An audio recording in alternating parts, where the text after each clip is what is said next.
Hey guys, welcome back, it's Ripe again. In today's video, a terrible homeowner association burned down my barn while my animals were inside. I refused to join the HOA and ended up suing them. Here is what happened. And the title story starts like this. I keep seeing stories talking about how HOAs are popping up more in South America. I'm a farmer and recently also had an issue with an HOA out here. Mine seems to be the most hostile and violent HOA compared to any of the others I have heard about here. Just know that this story does get intense at points, so make sure you read the title just in case. Now, when an HOA started here, I wanted nothing to do with it. I've heard about them before and they can be hit and miss, but usually more miss. I didn't want to deal with the hassle of having other people gain any control over me or my property. I like doing things my way, and an HOA comes with a bunch of rules and other crap that I would have to follow or get fined for.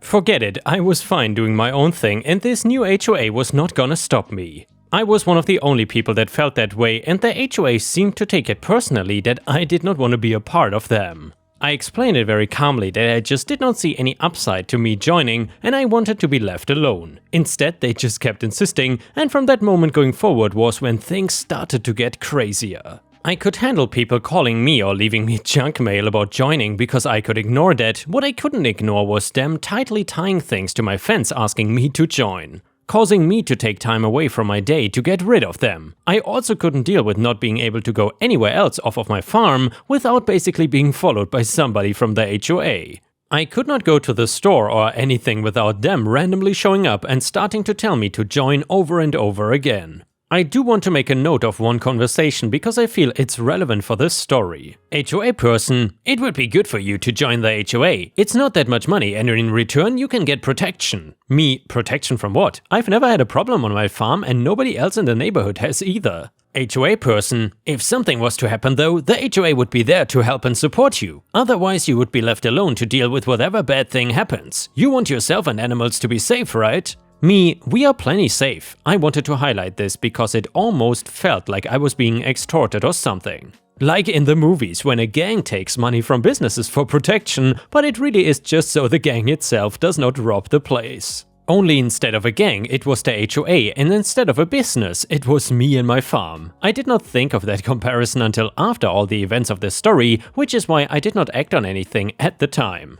I'd been given speeches about benefits of the HOA before, so I just lumped it together with all of those. About a year before all of this, I had installed cameras on my property because I wanted to see what was coming in at night and hurting some of my chickens. It turned out to be a wild dog, but I kept the cameras in case I ever needed them again. The smoke was so thick that it actually woke me up coughing and got me to run outside of my house. That was when I saw my barn was totally up in flames and a fire had moved from there and towards my house. The smoke that woke me up was from a portion of the back of my house being in flames. I called the emergency services and they came and put out the fire as quickly as they could. The damage was not only bad, it was devastating. The barn was destroyed beyond any kind of repair and the animals inside had all died of either burns or suffocation from the smoke. As a farmer, my animals are profitable to me, but they are also all important to me on an emotional level. I'm not a slaughterhouse and I've had most of these animals for many years. They had names and personalities, and the fact that they were all dead was so upsetting. I felt like I made some kind of huge mistake, but then the man who put out the fire told me that it was clearly set intentionally.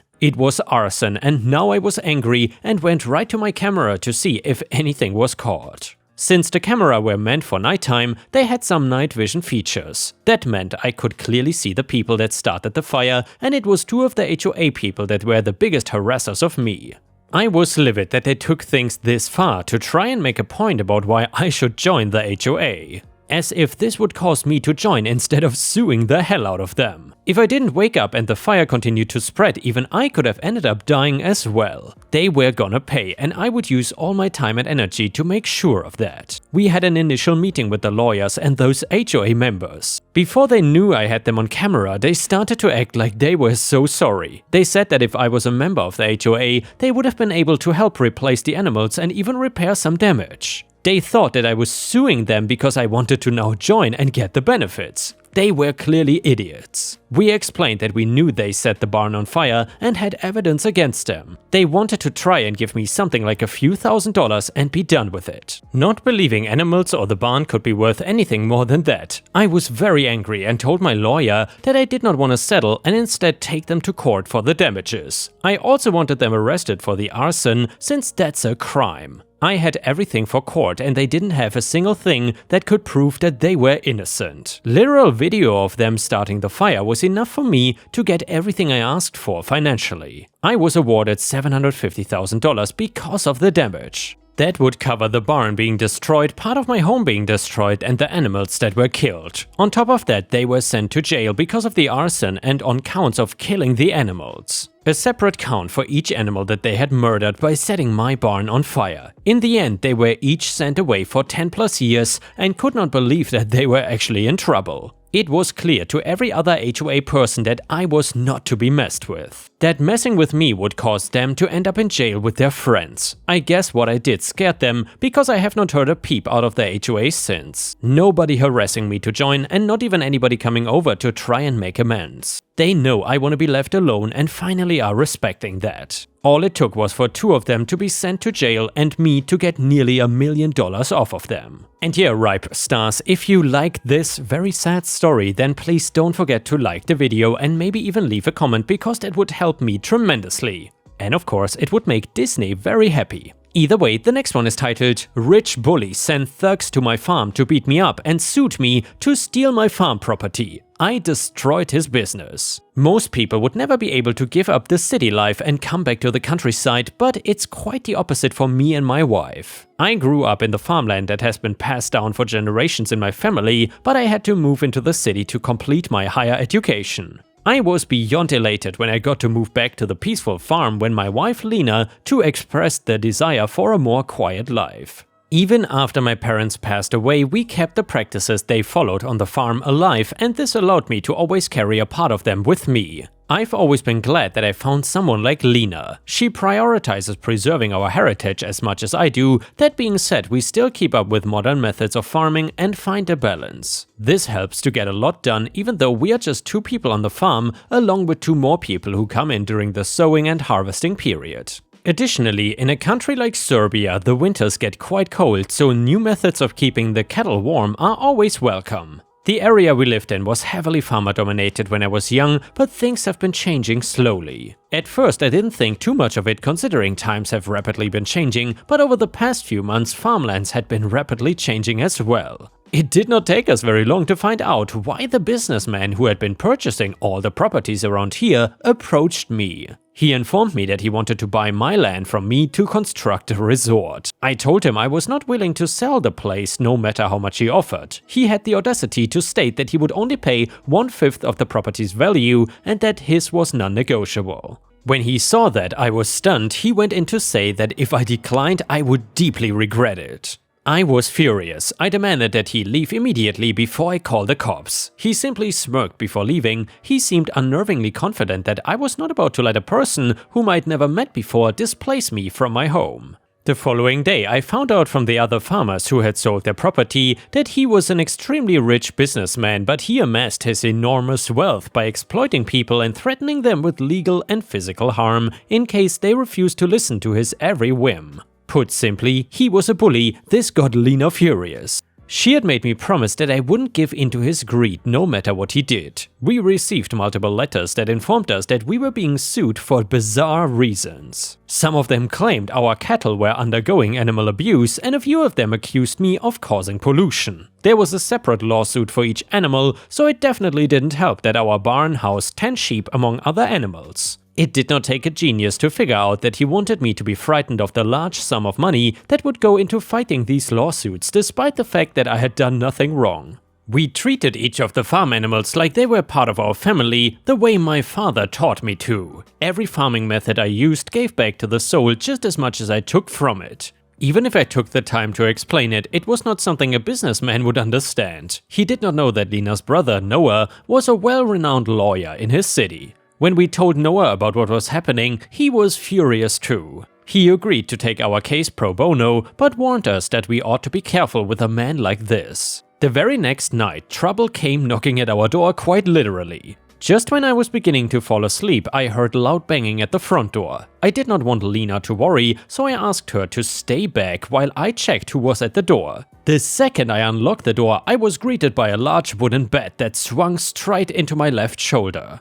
The impact was strong enough to make my body crumble to the floor. I could tell nothing was broken, but the searing pain and the darkness made it hard to fully see my attacker. By the time I forced myself to look towards the door, all I could see was the silhouette of a large man leaving. I was unable to file a proper complaint against the businessman considering I could not even see my attacker, but I knew he was behind the attack. He certainly had the resources to hire more people to threaten me, and without proper evidence against him, there was nothing I could do. Normally, I would never dream of restoring my father's hunting gun, but the situation demanded that I be able to fight back one way or another. A couple of days later, the businessman called to check if I had changed my mind and offered a price far worse than the previous one. He needed my property more desperately than the rest as it was situated right in the middle of the place he had planned to construct his resort on. My land was undoubtedly the largest in this area, and that made it all the more important that I don't give in.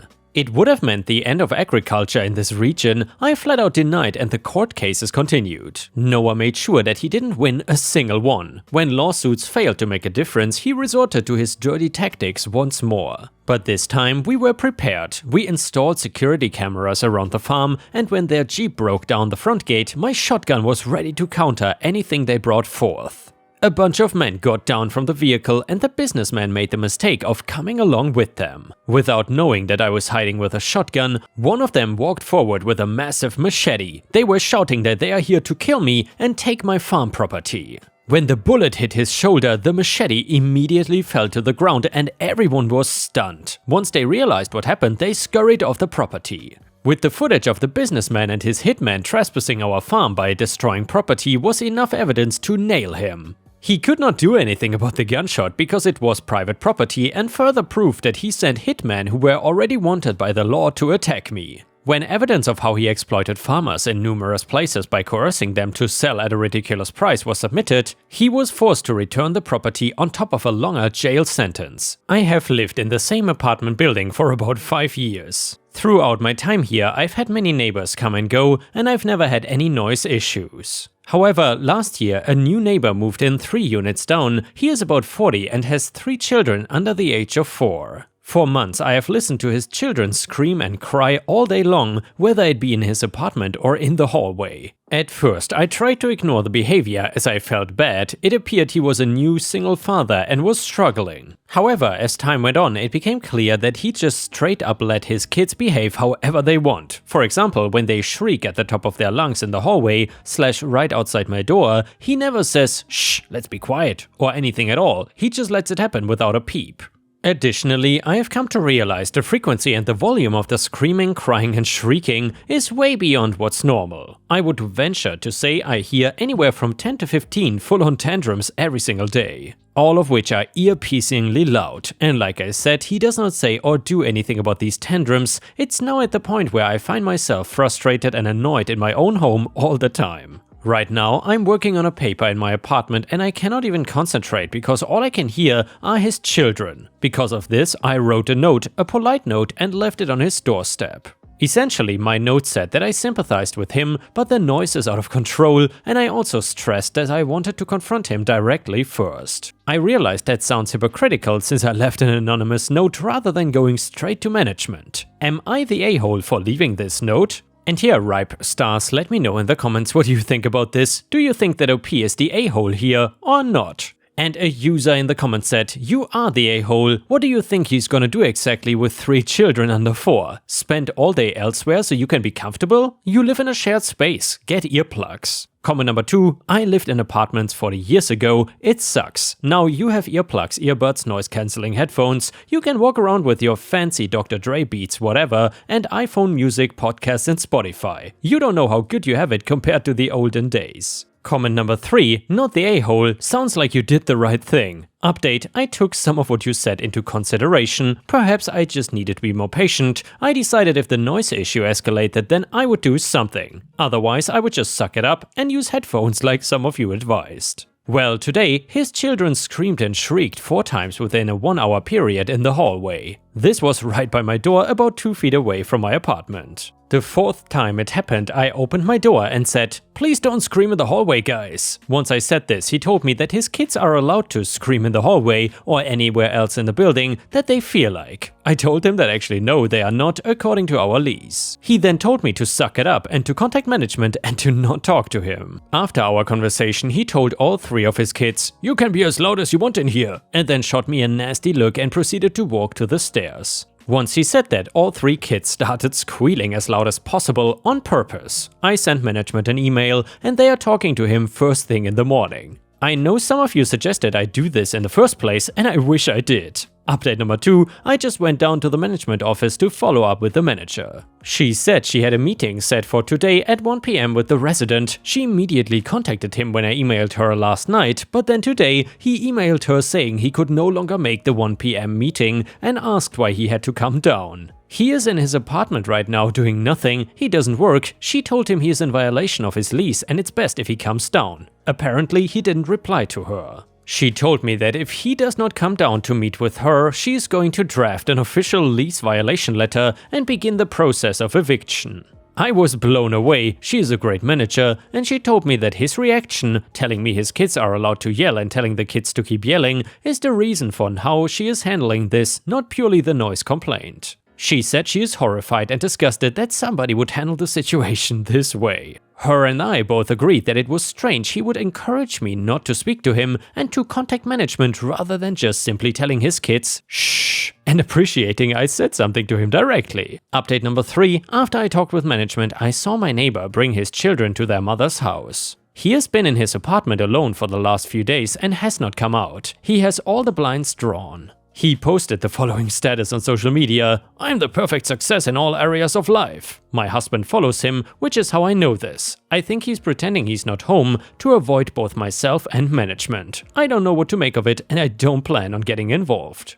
And now let's move on to the next story. It starts like this. Neighbor excavated my property and leveled everything without permission to put up new water lines. $400,000 tree law revenge. I wanna start this story off by saying that I've always been a respectful person and would never go out of my way to sue someone, especially my neighbor, if I did not feel like I was forced to. But boy, did he piss my wife off, and I'll admit I was mad too, but she was fuming. We live on a large lot with several lateral water lines present on my property that belong to my surrounding neighbors. Not only does my property include the lateral water lines, but there is a small utility easement as well that runs south to north on the east side of my property. That's not a big deal, and in the past my south-facing neighbor had to come onto my land to have his water line repaired, only he talked to me first and made sure to do it the right way.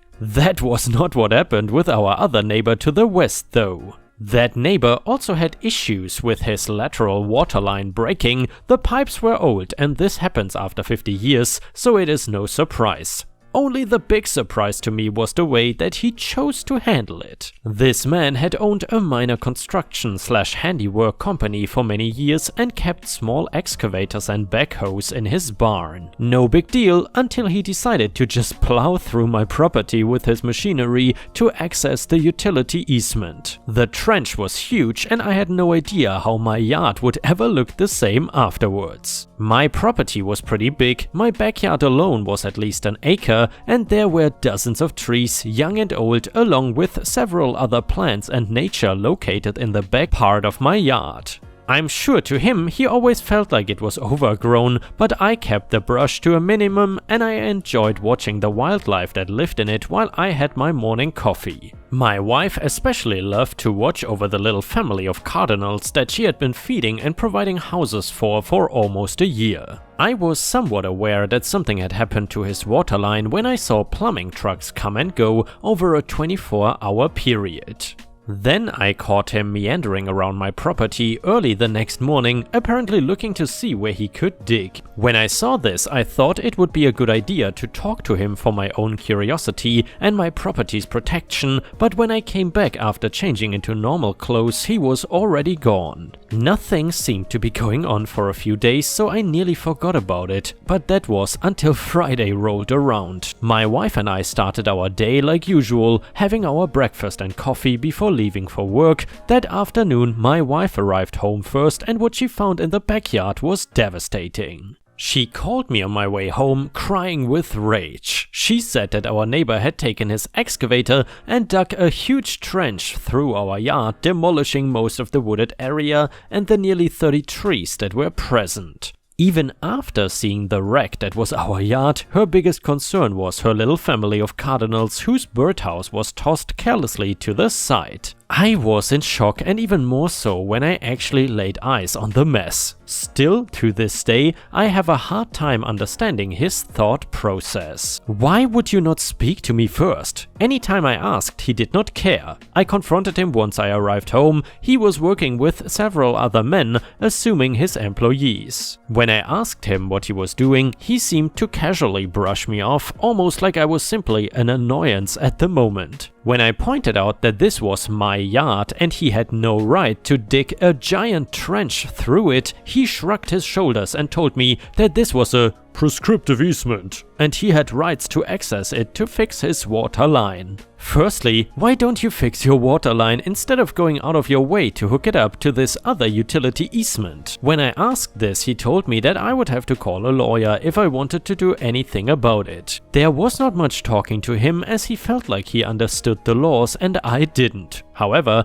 I was not afraid to give him crap for his poor neighbor etiquette. You could not at least talk to me first? Shake my hand maybe? Nope, not worth it according to him. He claimed that legally he had rights to do this to my yard and he did not see the point in wasting his time getting my permission. When I mentioned that maybe he could have done it out of common courtesy, he actually laughed at me. I told him to go F himself and that he would hear from my lawyer. I'll admit it was probably a line I had heard in movies, but it still felt good to say it. When I contacted a lawyer, they were quick to tell me all of the things I needed to make our case. One of the first things was to have the land appraised, as well as an arborist to give cost on the trees that he had cut down. I had no idea how much money trees cost, but when I mentioned how many were destroyed by his excavation, the lawyer nearly jumped for joy. Apparently, trees cost a ton of money, especially when you have over 24 mature oak and cherry trees. After gathering more documents on my deed and the city's utility lines were identified along with the easement, we were finally able to go after him. From my lawyer's research and the information we were getting from his lawyer, we discovered that the claim of a prescriptive easement was unfounded, considering he had never used the land until he chose to excavate it. The so-called easement by necessity was almost valid, but the fact that he chose to begin his work without actually communicating with the water company really hurt him.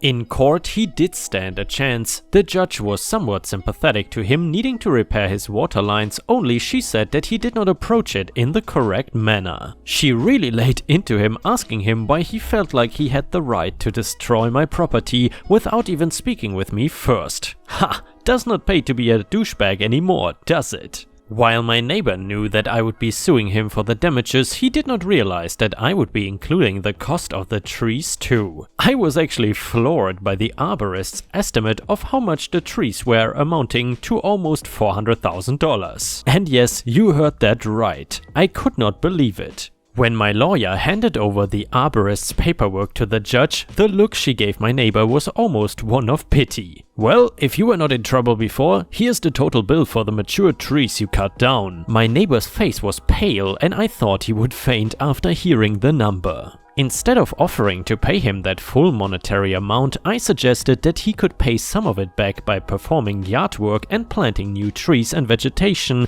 where he had run through everything. He almost looked annoyed that I had suggested it, but what is he going to do? Pay back $400K? In the end, he did have to give us around $250,000, but the rest he swore he would pay us back in physical work. I was surprised that he stuck to his word, coming over weekly to cut the grass, weeding the flower beds and planting various different shrubs and trees in the yard. My wife even had him hang up the birdhouses he had ripped down and thrown into our yard without a care. This went on for an agreed amount of time, which was about 6 years. As soon as the contract was up, he immediately moved, never spoke to us again. Maybe he has learned his lesson about being a crappy neighbor. And with this, we have reached the end of the video. However, if you cannot get enough of my content, please check out my endless playlist, where you can find thousands of hours of content. In addition, please don't forget to subscribe to my channel to not miss any of my daily uploads. Thank you so much in advance, and I hope to see you again tomorrow.